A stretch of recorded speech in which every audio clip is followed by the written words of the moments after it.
नमस्कार। मैं हूं पंडित संतोष कुमार भारद्वाज और मैं आज अपने नए राइटअप को आपके सामने प्रस्तुत कर रहा हूं। ये हिंदू धर्म के बारे में है। हिंदू धर्म को हम सनातन धर्म के नाम से जानते हैं। सनातन माने जो पहले भी था, वर्तमान में भी है, भविष्य में भी होगा। ईश्वर पहले भी था, अब भी है और आगे भी होगा। शास्त्रों में जो हम कर्म करते हैं, जो हमको परलोक अगला जन्म प्रदान करते हैं, उनको हम धर्म कहते हैं। सद्गति माने अच्छी गति। हमने अच्छे काम किए और हम अगले जन्म में चले गए। लोक और परलोक, हिंदू धर्म में स्वर्ग, नरक, 84 लाख योनियां, इन सब का विस्तृत विवरण और व्याख्या मौजूद है। अच्छे कर्म करेंगे अच्छी योनि में जाएंगे, बुरे कर्म करेंगे बुरी योनि में जाएंगे, दुष्ट कर्म करेंगे तो नरक में जाएंगे। यज्ञ, हवन, तीर्थ, उपवास, धर्म कर्म करेंगे तो हम स्वर्ग में भी चले जाएंगे। परंतु मेरा ये मानना है कि जो हमारा मानव धर्म है, मनुष्य जन्म है हमारा, वो इसलिए हुआ है कि हम इस जन्म मरण से मुक्ति प्राप्त कर लें, हमको मोक्ष की प्राप्ति हो जाए, ईश्वर की प्राप्ति हो जाए। 4 प्रकार के मोक्ष की व्याख्या है धर्म में। तो हम ऐसे कर्म करें जो हमको ईश्वर के करीब ले जाए। कैसे करेंगे? धर्म और कर्म, दूसरा ज्ञान, तीसरा भक्ति। और भक्ति, इन सबके संयोग से मोक्ष का मार्ग बनता है। यह सांप सीढ़ी का खेल है। अगर हमसे कहीं भी गलती हुई, पैर जरा सा भी फिसला, तो हम नीचे आ जाते हैं, हीन योनि में चले जाते हैं। मैंने आपको जो बताया, हिंदू धर्म सनातन धर्म है। वस्तुतः ये एक जीवन शैली है, जीवन जीने का तरीका है। इसका ना कोई आदि है ना अंत है। इसमें वर्णाश्रम धर्म और कर्तव्य पालन, इन पर ही जोर दिया जाता है। अब वर्णाश्रम धर्म क्या है? वर्णाश्रम धर्म माने वर्ण और आश्रम। हम पैदा होते हैं तो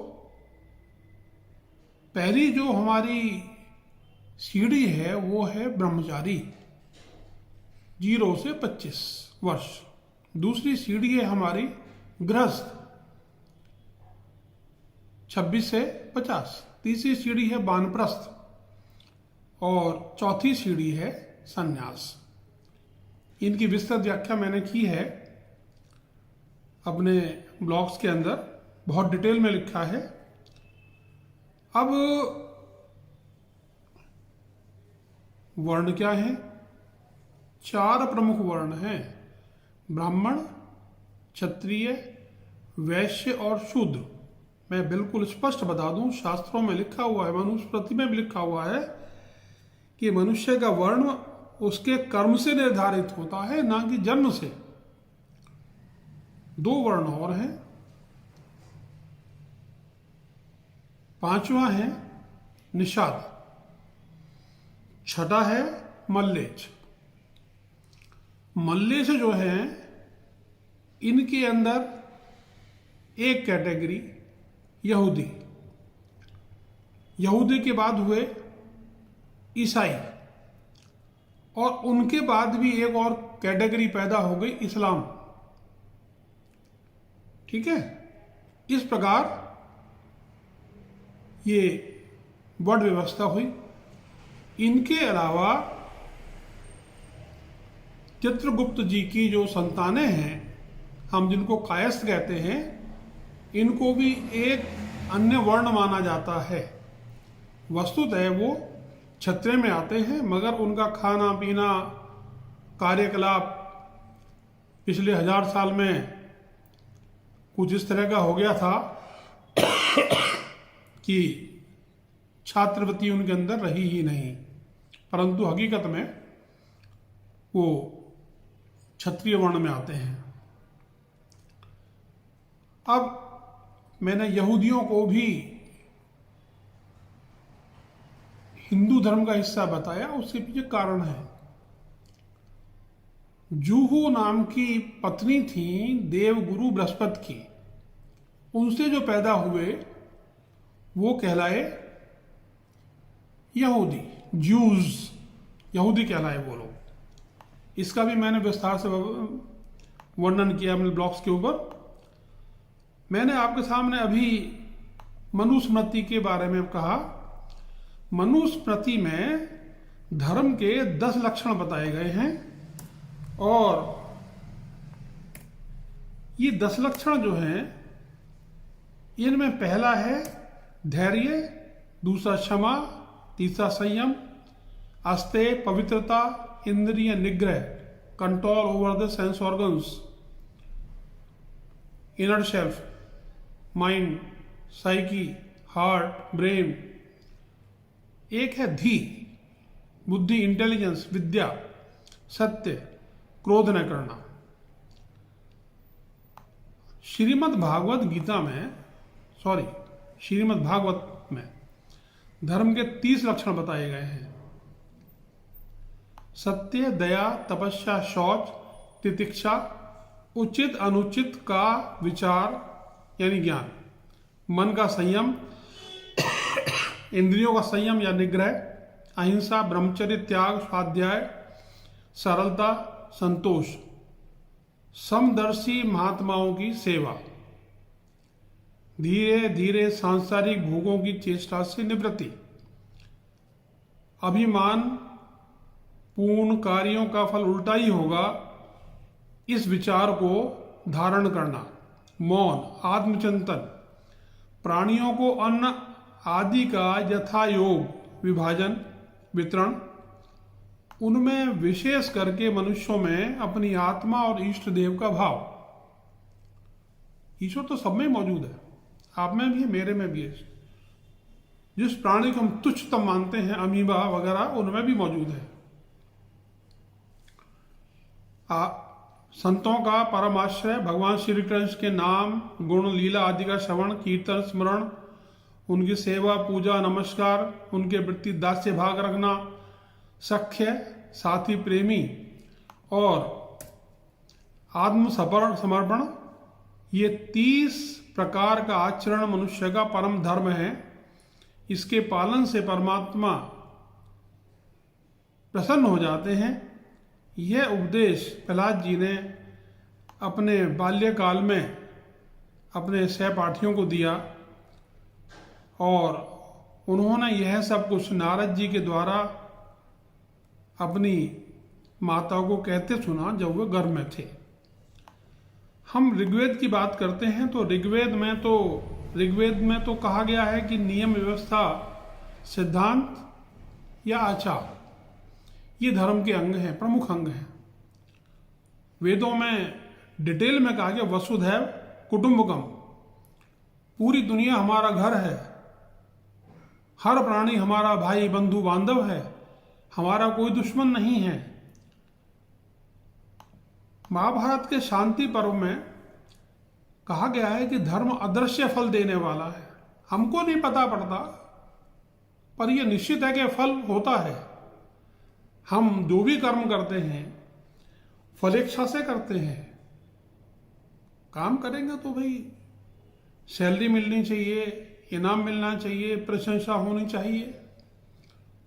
ये हम जैसे सामान्य मनुष्यों के लिए है, उन लोगों के नहीं जो इन सब चीजों से ऊपर उठ चुके हैं, इक्वानिमस है, जिन्होंने अपने आप को कंट्रोल कर लिया है, जैसे राजा जनक। अब समय आने पर फल जरूर मिलता है। सत्य को जानना तब का फल, और मरण के पूर्व ज्ञान। वाल्मीकि रामायण में संसार में धर्म को ही सर्वश्रेष्ठ बताया है।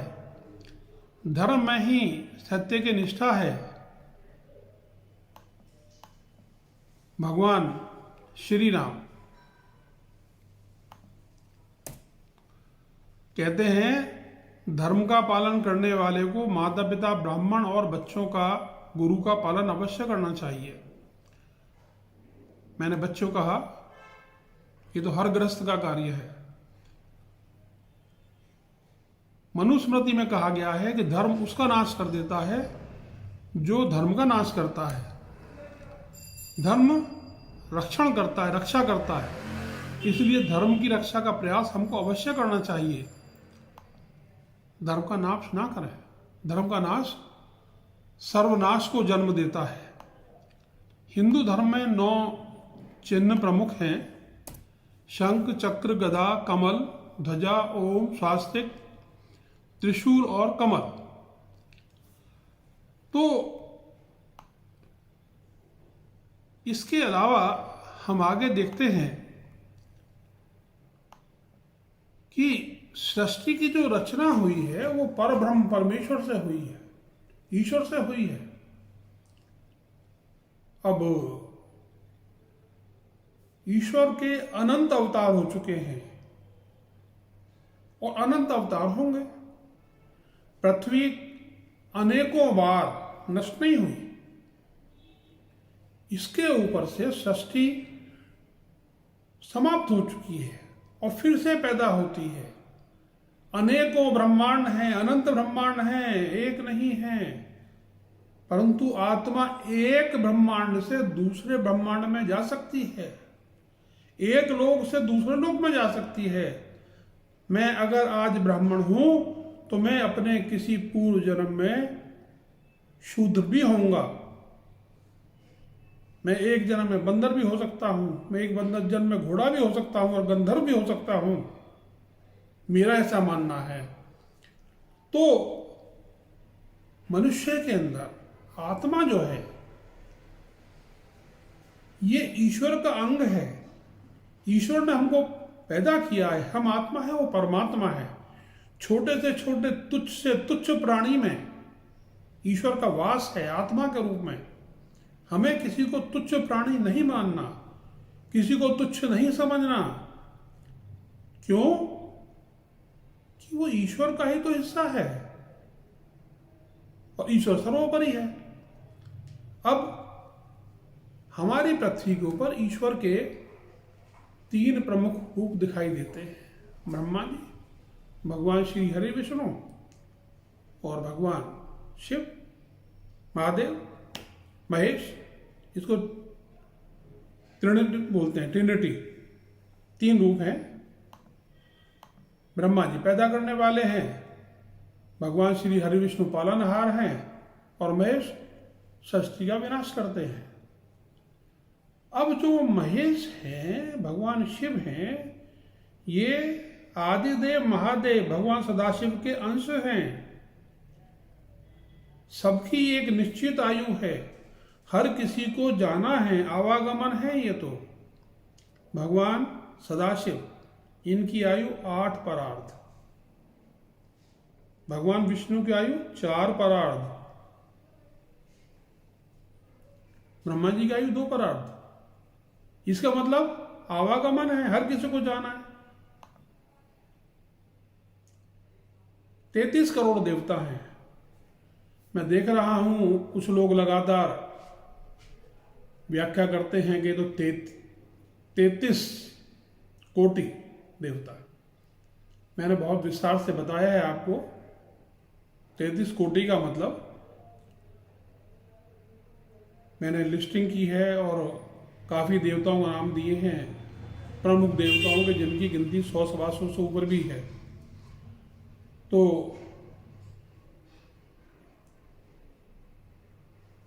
अब हमको अगर हिंदू धर्म को समझना है, हमको देवी देवताओं के बारे में मालूम होना चाहिए, हमको अपनी संस्कृति के बारे में पता होना चाहिए। हमारी संस्कृति की व्याख्या किसमें की गई है? वेद, पुराण, उपनिषद, वेदांत, ब्राह्मण, मनुस्मृति, इतिहास, श्रुति। ऐसे लोग भी हैं या थे जिनको सारे वेद कंठस्थ थे। भारद्वाज ऋषि, देवराज इंद्र, वेद व्यास। वर्तमान काल में ऐसे लोग हुए हैं जो चंद मिनटों में ही किताब को पढ़ लिया करते थे। उनमें से एक थे